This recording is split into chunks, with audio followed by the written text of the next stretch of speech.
Let me give you the Bible answer to the so-called war on terror, which is really the war of terror to terrorize the American people into submission. You see, the Bible says in Isaiah 54:14, "In righteousness shalt thou be established. Thou shalt be far from oppression, for thou shalt not fear, and from terror, for it shall not come near thee."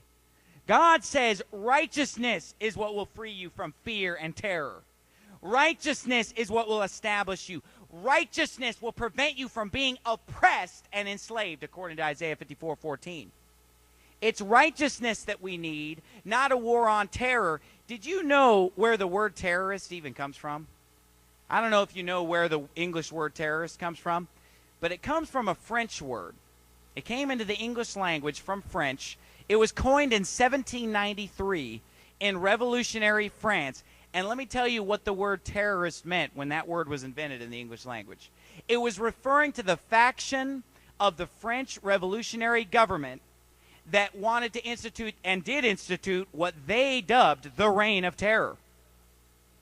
With mass guillotine executions, they called it the Reign of Terror, and those in government that instituted it were known as the terrorist faction.